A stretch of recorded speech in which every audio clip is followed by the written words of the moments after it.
Like کریں، subscribe کریں اور بیل آئیکن کو دبائیں سب سے پہلے ویڈیو پانے کے۔ یہاں تو رمضان شریف میں بھی داڑیاں مڈا کر گٹروں میں پھینک رہے ہیں، یہاں تو سود کے حرام کے لقموں سے افطار کر رہے ہیں۔ افطار پارٹیاں ہو رہی ہے مسلمانوں کی، کس کو بلا رہے ہیں؟ جن کے پیٹ نہیں بلکہ ان کا حلق بھی بھرا ہوا ہے۔ افطار پارٹیوں میں مدعو ان کو کیا جا رہا ہے جن کے حلق بھی بھرے ہوئے اور جو روزے سے نہیں ہے، اور جو بھیونڈی کے مضافات میں، مالیگاؤں کے مضافات میں، بمبئی کے مضافات میں جو روزے دار بچیاں اپنی ماں سے افطار کے وقت کہہ رہی ہے ماں کھجور بھی آج ہمارے گھر نہ آ سکی، افطار کا انتظام تو کر، ان کے لیے کوئی نہیں سوچتا۔ یہ مسلمانوں کی افطار پارٹیاں، یہ مسلمانوں کا انداز ہے افطار کرانے کا۔ جن کے روزے نہیں ان کے لیے دسترخوان بچھائے جا رہے ہیں، اور جو پانی پہ افطار کر رہے ہیں اور کھجور کھا کر کے جو افطار کر رہے ہیں ان کا کس کو خیال ہے؟ میرے آقا فرماتے ہیں یہ رمضان شریف غریبوں کے ساتھ غم گساری کا مہینہ ہے، غریبوں کی غم خواری کا مہینہ ہے۔ اما عائشہ صدیقہ سلام اللہ علیہ فرماتی ہیں حضور ایسی سخاوت کرتے تھے جیسے دریا ماہ رمضان شریف میں۔ حضور تو سخی بہت تھے لیکن رمضان شریف میں سخاوت کا انداز ایسا ہو جاتا تھا جیسے دریا بہ رہا ہے۔ پڑوس میں بچیاں بھوکی ترس رہی ہے جن کے یہاں سحری کا انتظام نہیں، اور ہم سحری کے بعد کھانے کو گھر کے آنگن میں پھینک رہے ہیں۔ کیا انداز ہے؟ اور پھر کہتے ہیں کہ ہم تباہ کیوں ہو رہے ہیں؟ اب تو مسلمان کافروں کو افطار کراتے ہیں۔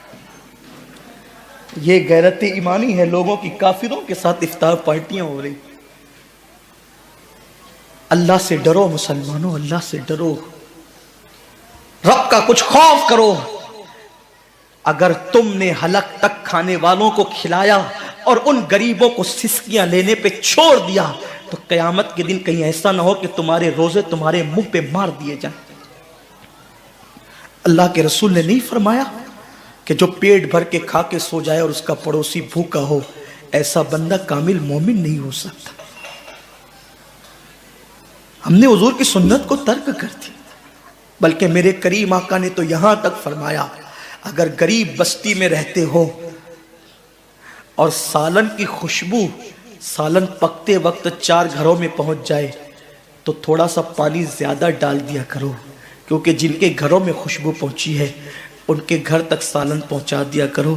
اگر ان کا دل اس خوشبو سے ٹوٹ گیا تو اللہ تبارک و تعالی اس معاملے میں بھی تم سے پوچھ گچھ کر سکتا ہے۔ فکر کہاں ہے؟ ایک بزرگ سے پوچھا گیا اسلام کہاں ہے؟ فرمایا کتابوں میں۔ مسلمان کہاں ہے؟ تو کہا قبروں میں۔ اسلام کتابوں میں اور مسلمان قبروں میں۔ اب کیا بچا ہے؟ میں یہ تو نہیں کہتا کہ لوگ کافر ہو گیا، استغفر اللہ، کبھی نہیں کہتا۔ میرا مسلک تو اتنا محتاط مسلک ہے، میرے امام نے کہا اگر کسی کے قول میں 99 وجہ کفر کی ہو اور ایک ایمان کا راستہ نکلتا ہو تو ہم ایمان کی طرف اس قول کو پھیریں گے۔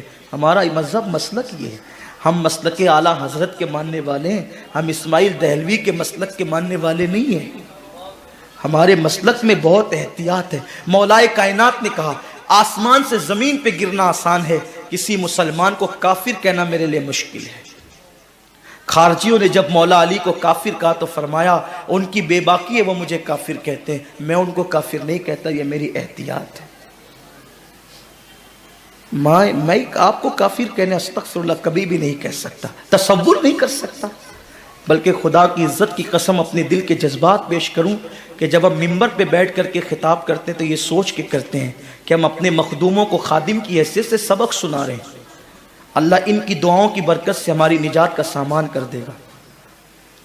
ہمارا تصور یہ ہوتا ہے، ہم اس تصور کے ساتھ آپ کے پاس بیٹھتے ہیں اور آتے ہیں۔